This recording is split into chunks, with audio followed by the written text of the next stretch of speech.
Bismillahirrahmanirrahim. Assalamualaikum warahmatullahi wabarakatuh. Hello, my students. Welcome back to my class with me, Miss Fit. Okay, as I told you before that we're going to talk about descriptive text. Nah, seperti yang telah Miss kasih tahu nih ke kalian, kalau di pertemuan kali ini kita akan membahas tentang descriptive text.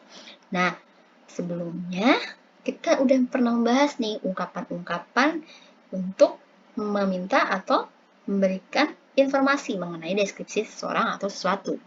Nah, bedanya adalah sekarang kita akan belajar dalam bentuk satu teks. Nah, kita mempelajari salah satu jenis teks dan ternyata teks ini tuh bertujuan untuk mendeskripsikan hal-hal tersebut. Oke, langsung aja ya. Let's move on to the next slide.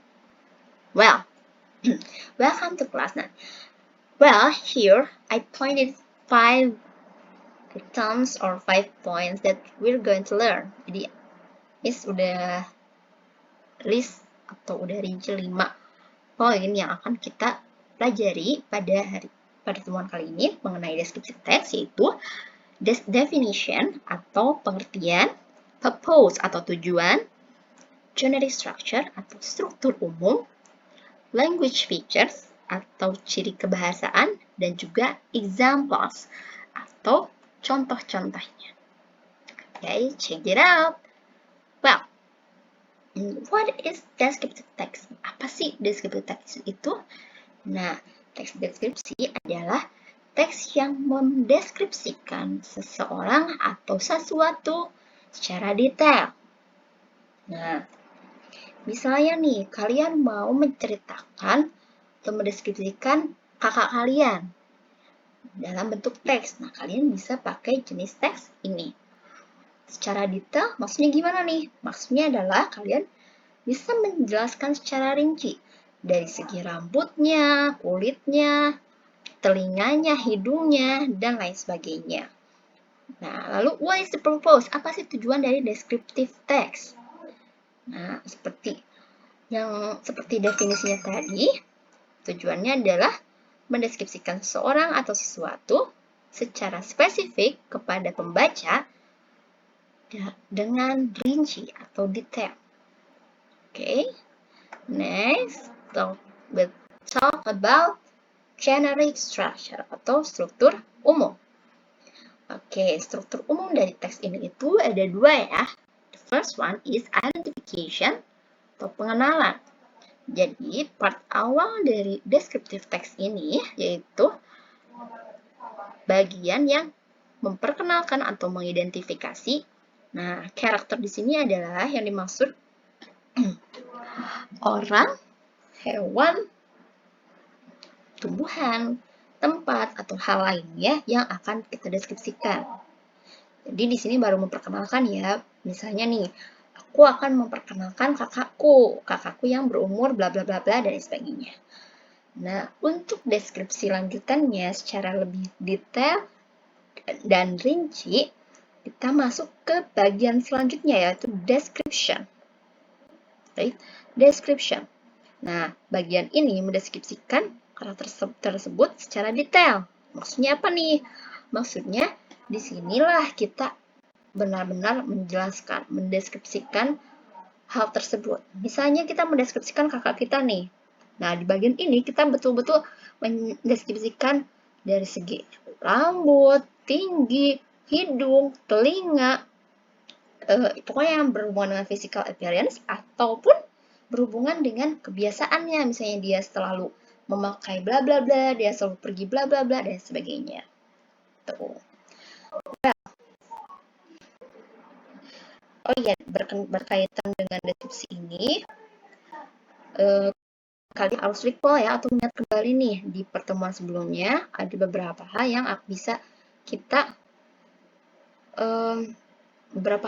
bisa kita deskripsikan, baik untuk seseorang atau sesuatu hal. Seperti itu ya, jangan sampai tertukar. Misalnya untuk manusia, kita bisa mendeskripsikan dari segi physical appearance-nya, yang tadi, dari segi rambut, tinggi, dan lain sebagainya. Tuh. Next, language features. Nah, language features di sini adalah ciri kebahasaan, atau kalau kita ngomongin descriptive text, kita harus tahu dulu nih, ada beberapa hal yang pasti atau selalu muncul. Gitu. Yang pertama, descriptive text itu selalu menggunakan simple present tense. Apa nih simple present tense? Nah, udah Miss jelasin ya di pertemuan sebelumnya tentang simple present tense. Nah, kan simple present tense itu salah satu fungsinya adalah untuk menunjukkan fakta. Nah, karena kita mendeskripsikan sesuatu, berarti kita sedang membicarakan fakta. Nah, that's why we use simple present tense dalam descriptive text. Coba nih, Miss, ada contohnya nih 2 kalimat. Mira is my classmate. Penggunaan is ini menunjukkan bahwa kalimat ini menggunakan simple present tense. Nah, yang kedua juga, she has long hair. Dia memiliki rambut panjang. Nah, penggunaan has di sini juga menunjukkan ya bahwa kalimat ini menggunakan simple present tense. Selanjutnya, descriptive text juga sering kali atau bahkan mungkin mostly menggunakan adjective atau kata sifat. Nah, di bab sebelumnya tentang kata sifat, banyak sekali berbagai macam kata sifat yang telah kalian pelajari. Nah, di teks inilah kalian bisa menggunakan kata-kata itu. Misalnya, untuk menunjukkan hidung seseorang.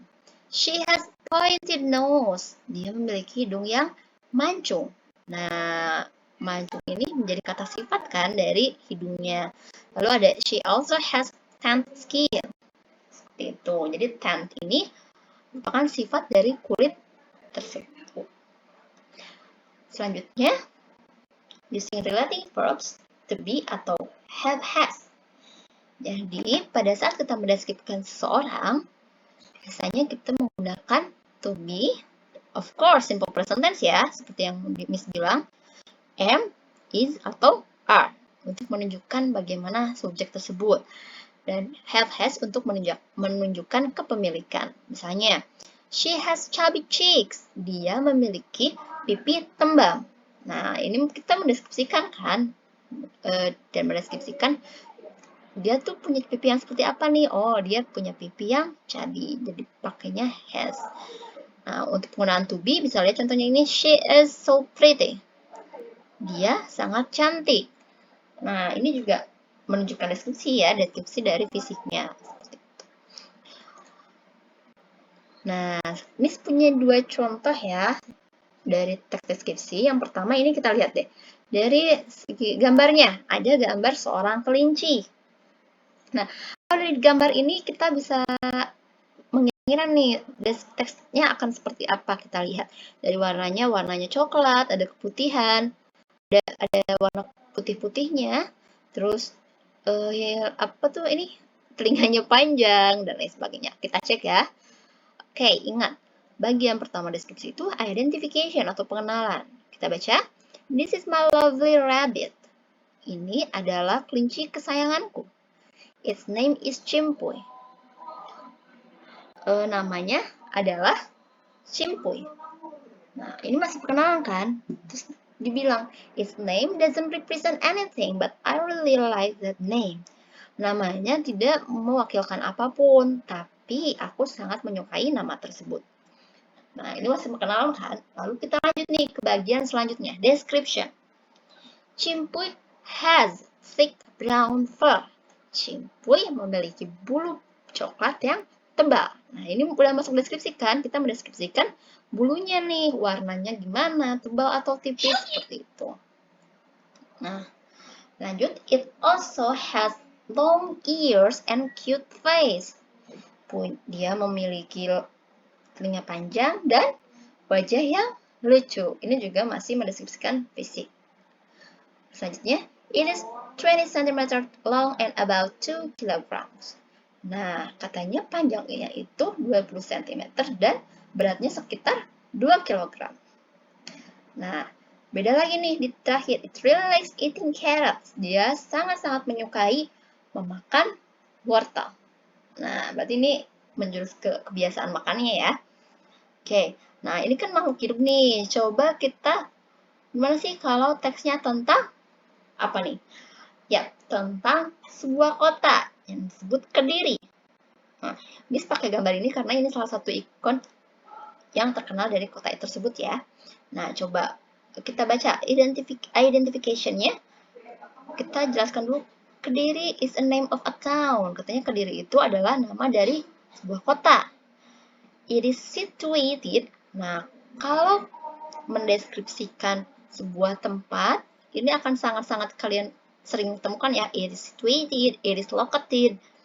Maksudnya adalah itu terletak. Jadi frasa ini tuh maksudnya ini terletak. Nah, Kediri ini terletak antara Kelut dan Gunung Kelut dan Wilis. It is inhabited by about 1.3 million people. Dihuni oleh sekitar 1,3 juta orang.